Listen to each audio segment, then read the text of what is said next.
chers amis en Christ, chers frères et sœurs, pour nous c'est un grand privilège de pouvoir vous retrouver dans nos enseignements, dans ce message, dans nos messages, pour pouvoir élargir le royaume de Dieu, pour pouvoir vous encourager, pour pouvoir vous édifier dans la parole de Dieu, et ce qui fera en sorte que le royaume de Dieu s'élargisse en francophonie.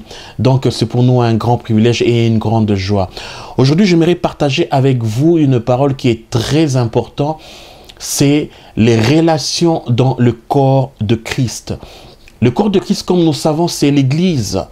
C'est l'Église universelle, c'est l'Église locale. Et plus particulièrement dans l'Église locale. La parole de Dieu dit dans Matthieu 18, 20, que là où 2 ou 3 sont assemblés au nom de Jésus-Christ, il est parmi nous. C'est-à-dire que c'est une église, ça vient du mot ecclésia, c'est-à-dire là où 2 ou 3 sont réunis au nom de Jésus-Christ, Jésus est parmi nous. Donc c'est une église. Et les relations dans le corps de Christ est très important. Et dans nos jours, nous voyons qu'il y a peu de relations dans le corps de Christ. Il y a peu de relations dans l'église. C'est pour ça que j'aimerais aujourd'hui vous encourager, vous dire qu'il est très important. Il est très important que nous puissions entretenir des relations et des bonnes relations dans le corps de Christ. Car là où on est unis, on a la force. Quand il y a l'union, il y a la force. Quand il y a l'unité, quand il y a l'amour, nous avons une force. Et avec cette force, nous pouvons atteindre des grands objectifs. Nous pouvons atteindre la vision que nous avons mis dans notre vie.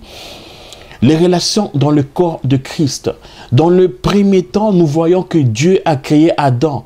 Et l'homme avait premièrement des relations avec son Créateur, c'est-à-dire avec Dieu. C'est-à-dire les premiers types de relations que nous voyons dans la parole de Dieu, c'est les relations entre l'homme et Dieu.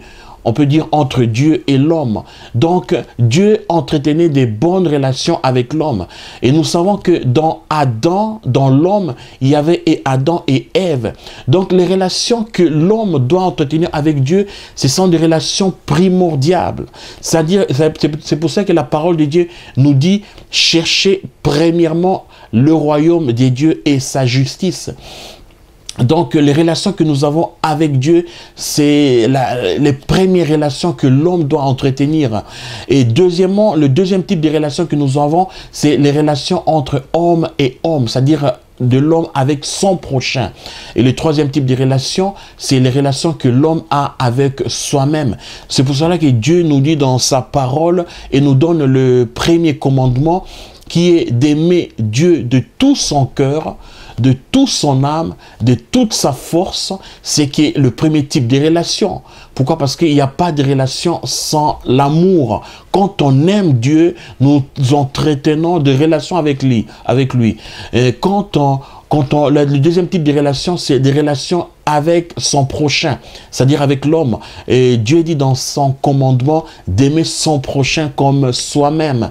Et le troisième type de relation, c'est s'aimer soi-même, c'est-à-dire avoir des relations avec soi-même. Les relations dans le corps de Christ est très important. Parce que le corps de Christ est un organisme vivant.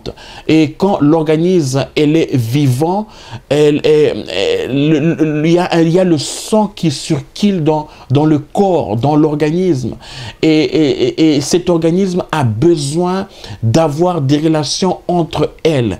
Et quand les enfants de Dieu sont réunis et il n'y a pas de relation entre eux, mes frères et mes sœurs, il n'y a pas de vie. Parce que sans de relation, il n'y a pas l'amour. Et il n'y a pas d'amour sans de relation. Il n'y a pas de relation sans amour. Donc, quand on parle d'amour dans le corps de Christ, on doit forcément parler des relations. On doit forcément avoir des relations.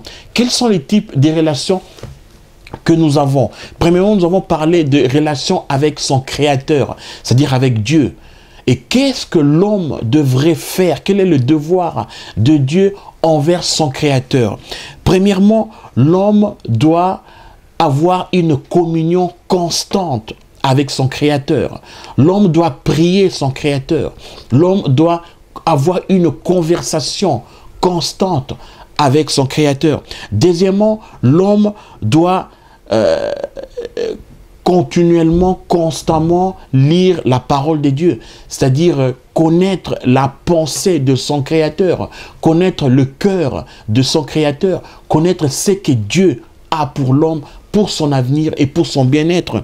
Troisièmement, l'homme est appelé à adorer son Dieu, parce que l'homme a été appelé, a été créé pour adorer son Créateur. Ok. Et dans le message suivant, nous allons continuer du deuxième type de relation, c'est-à-dire les relations entre l'homme et l'homme, c'est-à-dire les relations entre l'homme et son prochain.